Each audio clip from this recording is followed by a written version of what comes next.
Hi, I'm EP Archer. Welcome to Swimming in Stars Astrology. We're here to talk about the Gemini new moon in this crazy, crazy year 2020. Also to talk about Venus and Gemini energy in general, so that we can harness our energy and healing now and throughout the year as different cycles present themselves. So I'm going to start by just putting this chart up here so that you can see it on the screen. Okay, so here we are with a new moon in Gemini. And the first thing our eyes are drawn to, of course, is the twos in this chart. May 22nd, there's two twos. Friday, 2020, two twos as well. And then we have 2 degrees of the moon, 2 degrees of the sun. 2 plus 2 is 4, 4 seconds exactly on the degrees. Venus is at 20 degrees. Mercury is at 20 degrees. Neptune is at 20 degrees. And the ascendant is at 20 degrees. So here in Denver, Colorado, it's pretty amazing the power of partnership, the power of duality, the part of seeing both sides of the equation is very important in this chart. I don't always include Juno, but I had to when I saw that Juno completes a grand Earth. No, not a grand Earth. A grand air trine. I'm in the air. That's why I didn't know what sign it was. Anyway, I think it's really important to consider that. So I'm going to talk about that a little bit. Just going to use my annotation button here so that you can also just see really quick visually what I'm pointing at. So if we start here with the actual new moon, we're going to go right up here to the 10th house. So 10th house is about being out in the world in a powerful way. Often it will symbolize career or your place out in the world or the things that you really care to be true to out in the world. And remember, a new moon is a new inception. It's an inspiration. It's a new birth. And so what are we creating? What are we birthing here? The ability to access integrated information in an inspiring way in our careers, in our outside world, in the way that we connect with the world. And you can see there's also a lot of connection here in the 11th house, which is friends, associations, groups. And so we've got our destiny, we've got our communication, we've got Venus in retrograde, which is a reflective idea towards our relationships. So where in the past do I need more information about past relationships, past lives, and about how I felt in the past towards relationships, in love expression, in music expression, art, creativity, in all things Venusian, so that I can heal that and come to the table as a better friend, as a better compatriot, as a better person who's a member of a group, and in a way that is more healing. I love that this air is tied to this grand trine. So I'm going to show you that. If we just draw a little triangle line from here to Juno, and then from Juno all the way over to Saturn, which by the way is right by Ceres. I didn't put Ceres on the chart as well because I don't want to go too deep into the goddess asteroids, but if you want to check out, Jamita George has some cool work on asteroids, and also our friend Sophia Jade, who's in our Swimming in Stars astrology group, does really cool goddess astrology readings that involves mythology and all kinds of cool stuff. So check her out. And then we draw the next line here up from Saturn to Sun and Moon. So who am I?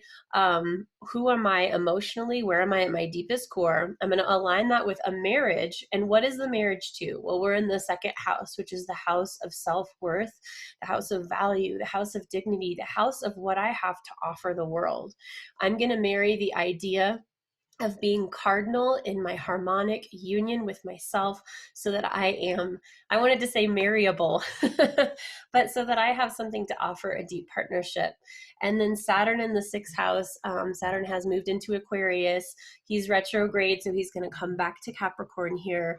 But for now, the vibe is Aquarian, and that Aquarian vibe is new ways, revolutionary ways, serving humanity, and it's in the 6th house of service, the 6th house of everyday.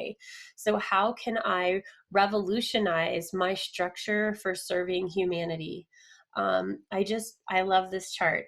And then I said Ceres was there, and I actually did include Ceres, although I'm not going to talk about that a lot. I wanted you to see Ceres and Mars together. Pisces is creating a psychic space, a beautiful space, a space that can be anything that's needed. Any possible incarnation of the zodiac can come through Pisces, in an emotionally and sensitive connected way, in a psychically connected way, and especially a Mother Earth connected way.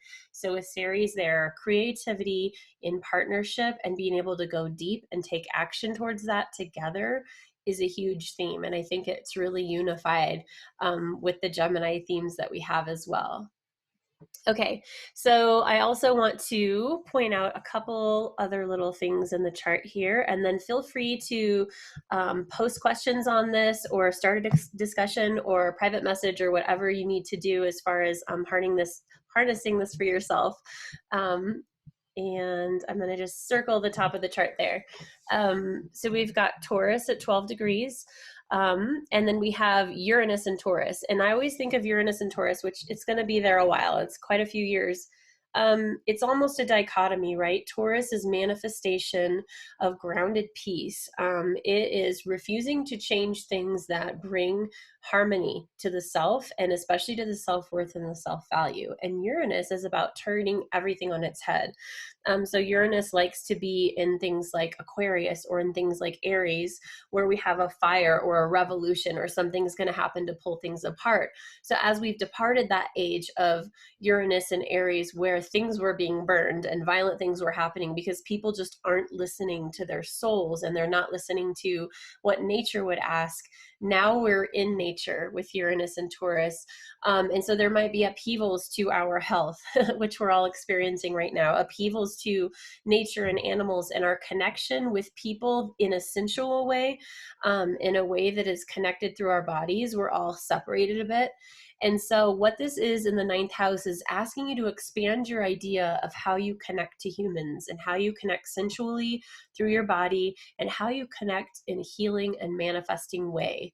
Uranus also rules computers and internet. And so us doing online sessions and online videos and sparking that, it's asking you just to view that relationship in a deeper way, in a way as if our feet are in the soil together, not just harnessing the airwaves to make more money or harnessing the airwaves because that's all we've got, but to really feel down deep into the core and the sensuality of things, even though we're in this crazy revolutionary time, which hopefully will change the world for the better.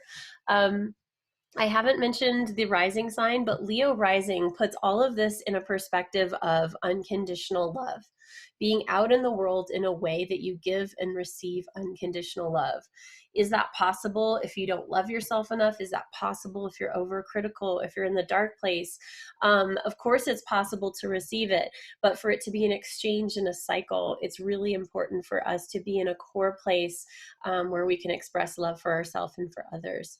And so I ask you on this new moon in Gemini to set intentions for partnership that could provide unconditional love, to set intentions to be out in the world, to find the information you need to heal and to be able to come to the table in a new and revealing and refreshing way, to set a standard and a foundation for your daily life that is a structure for revolution, to connect sensually, to connect with your body, and to connect in a way that is healing. So happy to share this chart with you. I love astrology. It is what first taught me a lot of things about myself that I got to have some validation and recognition on, and I hope it'll do the same for you.